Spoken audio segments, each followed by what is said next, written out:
Endangered is a game that has given me some really great plays, but also a whole bunch of only okay ones. And if you watch my stuff enough, then you already know what that means.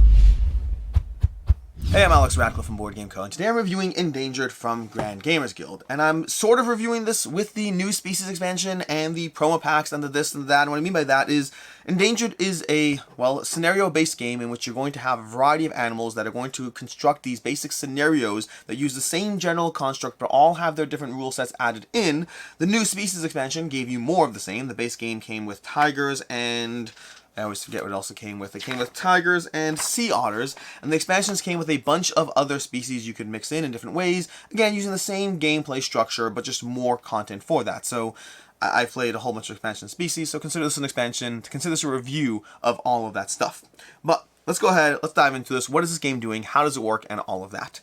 The basic premise of Endangered is you're dealing with an endangered species. It is up to you, whoever roles you choose. Right now we have the TV wildlife host and the zoologist over here, so we have these two roles in play. Whatever roles you have that you're going to be engaged with, you're going to be trying to deal with these endangered species and protecting them long enough to have the various nations in play vote on whether they're going to contribute money to keep them alive. This is surprisingly and sadly reminiscent of real life. You have to go ahead and do a good job. You have to show them what you've done. You have to convince them that the species is worth saving. And so the game of Endangered is one in which you're trying to play a balance of stopping yourself from dying and from losing the game, whether not enough species, whether running out of the tiles you have, a bunch of ways you can die in the game. You're trying to not die long enough to convince them to vote to save you, at which point you win the game. That's the theme, the premise. The way this plays out is you have a variety of rounds in play, depending on the player count. You're going to be moving this round tracker down as you go through the rounds. A round consists of all the players taking their turns, going through a specific sequence of events as they go through that. And then when you hit, let's say right now we're set up for a 2-player game, when you hit that number 2 over here, you will go ahead and engage with a vote. You will deal with the various nations, we'll talk more about them,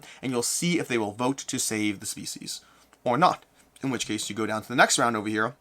Your little red number is the second time. So each player count will have those numbers twice, 5 and 5, 4 and 4, 3 and 3. Each player count will have that round distribution, making sure there's enough actions in play to actually reasonably be able to achieve your goals. And as far as the actual turn sequence, let's dive into that. Turn sequence in Endangered is pretty simple. You're going to go ahead and take your dice. So let's say we're doing the TV Wildlife host. We're going to reclaim our dice. We're going to roll the dice, and then we're going to use those dice for a variety of actions in play. We're going to have 4 actions pre-printed on the board. Some actions will begin in play depending on the specific card you matched with the character and you brought to the table. And then those spots give you actions. You may not be able to see it that strongly, but each of these cards has 3 little faint lines where you can place dice in order to take the action. Now, in order to place a die and take an action, you have to be able to place a die that is higher than the other dice there, or in the case of a 2-player game, 2 higher than the other dice there, meaning as you place dice, you're inherently both taking an action and locking it out so other players have a harder time taking that same action until you reclaim your dice, which stay there until your next turn. These actions do anything from moving the animals around the board. We'll explain why we want to do that in a second. You'll be moving animals around the board. You're going to be moving destruction tiles, which are generally bad no matter what scenario you're playing in. You're going to be playing cards, gaining $1 million, or drawing a card. $1 million is the default currency you have in the game. You'll be drawing cards, and then whatever other actions you have, including a very important one, sign petition over here, which adds an influence to the various ambassadors up play. You see the ambassadors up here all start the game face down, and as you add influence to them, you'll go ahead and flip them and see what they want. What does that nation want from you in order to vote in your favor? So we add influence to Australia right here, and we see that Australia wants to check the cards in the player's discard pile, wants to check the immediate use cards in a player's discard pile, add the influence present, and have at least 8 or more in order to vote in your favor. So once again, what that means is you're going to be trying to achieve a number. In this case, Australia wants to achieve the number 8. You could literally just load up the card with 8 influence cubes, which is hard. Getting influence in this game, it takes a lot of work and a lot of time, and you need to spread it out because you need to have at least 4 of those 6 ambassadors voting in your favor. So getting pure influence usually isn't enough, which is why you want to pay attention to the specific aspect of what the card wants as well. In this case, Australia wants to have immediate use cards in your discard pile. So if you play those cards, if you get them into your discard pile, and you add up the total, and there's like 4 cards in your discard pile, plus 4 influence, and you have 8, they will vote to help you out. Now you have to go through all the ambassadors, going through each one. Again, there are a variety over here. Some of them will rely on luck and chance. Roll 2 dice, take the greater die result, add the influence that, you're going to roll dice. You have to achieve at least a 7. If I roll 2, a higher one is 5. 5 plus 3 is 8. We achieve that. But had we rolled a 1 or a 2, well, then we wouldn't, which is part of the reason why you have that extra round over here, because that extra round both allows for luck-based mitigation, as well as a full extra round to get a few more influence cubes in play. Now, along the way, you actually have to do other things to keep yourself from not dying, which generally involves making sure that the species on the board, the endangered species you're playing with, are in some way mating and adding more animals to the board. And that's important because many things in the game are going to be removing them from the board. So you need to keep the species in check. You need to ensure that there's enough population. You need to help herd them one way or the other, help move them around, help ensure they are showing up in pairs, make sure that the various destruction tiles entering play are as least damaging as possible, which gets to the turn sequence. You see, when you're done placing your 3 dice in Endangered, you're going to follow the turn sequence, which is going to involve an offspring phase. Offspring phase, as you might imagine, is where you go ahead and take a look at the various offspring, and you see whether more offspring are going to be created from those pairs. A general game of Endangered often has, if you have 2 together, you'll go ahead and add another one, although rules always differ, especially with these sea otters over here that actually have their own different rule. If they're trying to get to shore, well, they'll populate and head back. But every game of Endangered has their own, every scenario of Endangered with each different species has their own way that they generate offspring, and then they also, moving on to the next step, they also have a rule as far as how they generate destruction tiles. You're going to go through an offspring phase and a destruction phase, each with their own general small nuanced rules around them, but the general idea is you're adding bad tiles to the board, bad tiles that will clog things up, hurt the animals, in some way get in the way of your success. Again, that's the general idea, is bad things happen, good things happen, balance the 2 out until you eventually can hopefully win the game. When you're done with the destruction phase, you'll go to the impact phase where you draw one of these cards over here. We have a pile of cards. You can draw one of these cards, look at what it says. Some of them are instant impacts staying in place. Some of them are instant impacts having a one-time effect, and others are persistent impacts which will stay in play having their negative effect until you get rid of them, of which many of the cards in play will allow you to do that. And then from there you go to year end where you go ahead and draw a card, and if it's a voting year, you see whether you won or, well, this is the first time you won if you didn't win. It's the first time it happens, you either won or you continue playing, and the second time happens, you either win or you lose. And that is basically what's happening in Endangered. Mixed in together the fact that every scenario has its own rules, mixed together the fact that every character has their own deck, every one of these cards gives a different action selection, you're constantly putting down worker placement spots in this dice placement game, combine the rules as far as how the dice place and all those elements, and that is basically the puzzle that you're trying to solve every time you dive into this game. So, let's talk about it. Let's talk about the review, all that stuff, starting off with ease of play. The game is really easy to dive into. This is another one of those rule books. Grand Gamers Guild often has their stuff put together by Josh Capel. The formatting, everything, the shortness, everything is just really, this is a short rule book and incredibly easy to go through. And the player aids they have as well are just top notch, making it very, very easy for you to table this game. This is a very easy game to dive into. Table space is not the worst, not the best. It gets a little messy as you're placing down all these worker placement spots, but it's still fairly much on the low end. And as far as game time, it's generally 60 minutes plus, I find. I've had games come in at roughly 60 minutes dead even. I've had games drift to 90. I don't think I've had anything come in under 60, but maybe they have. I don't track all my plays, but 60 minutes plus is the range I would say for this one. As far as player count, this is a 1 to 5 player game. I've played this at 1, 2, and 3 players. Majority of my plays have been solo, but a bunch of my plays have been at 2 and 3. And this game, I'd say, for me, I'm torn on player count because of the fact that I have specific complaints about when you're handling 2 characters or less. When you play it solo, I handle 2 characters. The balance is that I like playing it solo more, and I don't like controlling 3 decks of cards, but I like the dice placement spot more in a higher player count game. And I like the puzzle of managing your dice, where they're going, and trying to get everything you want out of it. I enjoy that puzzle more at higher player counts, but I also like the game at lower player counts. So I'm a little conflicted in that. I would say 1, 2, and 3 are all good. For me, my personal favorite player count is going to be playing it solo. As far as what I like, don't like, and conceal as not liking, first of all, the scenario variability off the bat. There's a huge degree of variability in the scenarios. We have, I don't even know how many there are in terms of the new species in the base game. The base game comes with 2. I have some promos. The new species comes with like 5 or 6 or something. I don't know the exact number. All I know is I have bags and bags of animals, and I have not played all the scenarios yet. I've played the tigers, the otters, the sea turtles, the elephants, the pandas. I've played like a whole bunch of the scenarios. I don't know which ones I haven't dived into yet, but there are a bunch of bags full of little wooden creatures that I have not played yet, and each one brings its own puzzle to the table. So there's a large degree of variability to this experience, because each one brings a different rule set at the same time. A small adjustment to the rule set, potentially 2 sides of the board in terms of the way the board is. There's a land side and a water side, engaging with the different species that engage in land and water accordingly. There are different sets of tiles, both thematically immersed with the various creatures you're dealing with, and each one has small rule sets, which means everyone is using the same core system, but a different puzzle, and that brings a high degree of variability to the experience. Variability that is further added to when you consider the fact that you can play with any number of different characters. You can combine those characters in different ways. The characters have their own decks. The characters all come into play with one of these cards over here, and these cards, you can choose one of the variety of cards you have because they all give you a small different ability that the character has, as well as a different starting card. So even the characters have their own variability to them. Then, of course, it's the ambassadors that mix up the experience every single game. All of these things are contributing to giving you a different puzzle to solve every single time, a different nuanced adjustment to what you were trying to do. Sure, you're playing the sea turtles, but you pick one set of 6 ambassadors versus another set of 6 ambassadors, it is a different game. Sure, the same set, it's the same engine is the same, but the puzzle you're trying to do is different. What you're trying to do to make everyone happy, to have them vote in your favor, is vastly different, and you have to approach them differently. The ambassadors are a huge degree of variability. Everything in this game is a huge degree of variability, and there's a lot of tools at your disposal to solve that puzzle. You're going to start off with a few basic actions, just enough to kind of put you in a survivable mind. You have to move some animals, you have to remove some destruction, there's costs, there's penalties, all those things, but they work. They do what they need until you start grabbing all these other action tiles. As you add all these cards to the board, as you start adding them, you'll start being able to add influence to ambassadors, you'll start being able to draw more cards more efficiently, to gain more money, to move animals more efficiently. Everything you do in the game is going to get more efficient as you play specific cards down to take better and better actions, to open up the board, to have more spots to place your dice.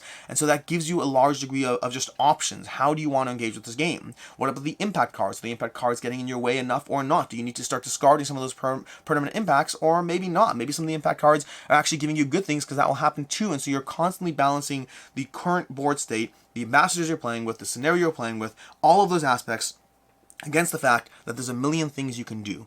And the game always feels tight, and I appreciate that. Every single game I've ever played of Endangered, both win and loss, have come down to the last wire. So come down to the wire, that's the word. They've all come down to the wire. Basically, I've either lost the games, which is fine in general, or alternatively I win them, but I often win them feeling like I was this close to losing. I was this close to getting that extra influence down, that I made its way to my second voting round. I managed to finally get it taken care of at the last minute. The games are tight, the experiences are tight, and I appreciate cooperative games that when I win them, I feel like I could have lost, and when I lose them, I feel like I could have won, and that has happened with me every single play of Endangered. As far as things I don't like, starting off with the fact that I don't like the overlap in the character decks. The characters have a lot of overlap, and more. I understand the need for some of it. Things like influence, for example. Like, sure, you have to have the ability to put influence down, of course. I wish the cards were different, though. Sure, you have to address some basic stuff, but while there are different cards in the deck, there's enough overlap in the character decks that I kind of feel like I want the characters to really genuinely feel unique. I want them to 100% have their own twist and spin on things, and other times I'm just drawing cards from a deck, and I'm like, well, you have that card, and you have that card, and again, I understand the basic need for money, for movement, for moving tiles, for getting influence. I understand the fact that you need certain commonalities hit. I wish they had been a little bit more clever in terms of mixing it up so that the characters always felt different, because for me, I pick the TV Wildlife host, and then I feel like I'm only half playing the TV Wildlife host, and I'm half playing something else. I wish there was more variability to the core decks that the players had. Additionally, and I talked about this already, the dice placement puzzle, the dice management puzzle is less satisfying at lower player counts. At 1 or 2 players, what you're doing is you're basically alternating turns with the dice. So you pull off one set of dice, you add another set of dice. The extra gap of having a gap of 2 versus 1 does add to the, not the puzzle, it adds to the difficulty, but it doesn't add to the puzzle. I feel that there's not enough choice as far as how you place your dice, because it's always one round at most, and you'll get your dice back. I like the dice placement puzzle more at higher player counts, but I like the game more at lower player counts, which leads itself to me being a little bit conflicted no matter which one I choose. And then lastly, and this is a big one, I've had inconsistently good experiences for Endangered. I don't know what it is exactly about the game. I don't know whether it's about the combination of ambassadors, the scenario I'm playing, the player counts I've had. But let's just give you an example. My very first game of Endangered, we played through half the game before we got a single card that added influence. Now, granted, it was our first game. Maybe had we known more about it, we would have played more cards. We'd have played more dice down here to draw more cards to make sure we got those. But sometimes the combination of the way things happen in the game, the way the impacts come out, the way everything happens, I've had more and less satisfying experiences, and unfortunately, I don't have a firm way of putting a pin in it of what it is. Why have I had different experiences? Why have I enjoyed myself more sometimes than others? But I've gone back and forth on Endangered and had some plays where I was like, this is a really satisfying, fun puzzle. I really enjoy this. I want to play this again. And then I've had other plays where I was like, it still felt tight. The tightness is always there, to be very clear, but sometimes it just feels like that wasn't the agency, the choice, the decisions I made didn't feel as riveting. It bothers me that I don't have a firm way of distinguishing why I've had good plays and bad plays, but I can, not bad plays, that's not fair. Good plays and okay plays. But I have had good plays and okay plays, and that has been a factor for me, in my opinion, of Endangered. As far as what I can see others not liking, first of all, learning the different scenarios. while I appreciate the variability that each scenario brings to the puzzle, at the end of the day, you will have this little rule book over here that is going to be giving you different scenarios to go through, different rules you have to read every single time. Some of these are in the form of actual cards instead of the rule book itself, but you have all these over here, just every single one's going to be another page you have to read every single time you dive into it. I like that because I appreciate the variability these bring, but at the end of the day, if you're not interested in signing up for learning something new when you play the game each time, well then you may as well just get the base set or not get this game at all. There are different rules. Not an overwhelming amount, but certainly some. And then, secondly, the randomness of the game in general, but more specifically, the randomness of the end game. The game has randomness, all games have randomness. I sometimes critique it or not, depending on how I feel it interacts with the game, but I will say that the randomness throughout the game, it may still not be for you. You're rolling dice, you're drawing cards, there is a degree of luck present, but for me, the one that gets me is the end game randomness, especially because there's not a lot of mitigation around it. That aspect of loading down influence onto advisors who are rolling dice, and there are many ambassadors who are rolling dice, and so it's not like just 1 or 2 cards. And you could, granted, remove them from the deck if you mind this. You could actually do that. That's not the worst idea. But for me, the fact that you have these ambassadors where you roll dice, and you just have to go with the odds of the situation. Now, you do have 2 rolls, so, you could rely on the fact that the second time will roll better. What if it doesn't? What if it doesn't roll better? What if you stack the deck, you did the thing, and at the end of the game, you roll a 2 and a 1, and the next turn again, you roll a 2 and a 1, and it just doesn't work out for you because of a poor 2 die rolls, which can happen in this game. It doesn't happen that often, but it absolutely can happen, so factor that into your opinion of that, or like I said, just remove those cards from the ambassador deck, because you could avoid them entirely. As far as final thoughts on Endangered, when Endangered is working, it's working really well. When Endangered is on a high, I really enjoy this experience, and I've had some really satisfying puzzles where I really enjoyed the push and pull of trying to add influence while being mindful of the fact that as you do so, you're giving up actions that keep these species alive. And while you keep moving the species around so they can keep mating, you're not moving destruction tiles. Everything you do in this game, because you only have 3 dice per turn, has an inherent trade-off, and that trade-off is punishing, and you have to think through what you're going to do every single turn, how you're going to attempt to both keep everything alive so you don't lose, but also so that you actually can have enough influence on the end so that you can win, and that puzzle can sometimes work incredibly well. And then other times, and again, I don't have a firm answer as to why, other times the puzzle is just less satisfying. The moves are too obvious, the choices are too scripted, and the puzzle of what I'm doing to stay alive doesn't feel clever or interesting or innovative, it just feels procedural.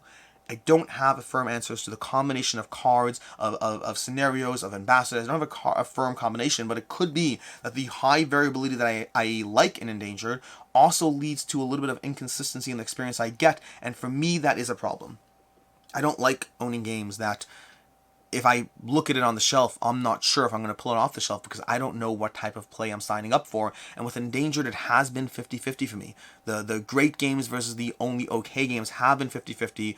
So I'm very torn on this one. I'm going to give it a 3.5 out of 5. When Endangered is working, it's really working. But when it's not working, it's a game that's okay. And I'd rather play another cooperative experience. It's a very mixed bag of both a lot of good things, but also I can't rely on it, which is a problem for me.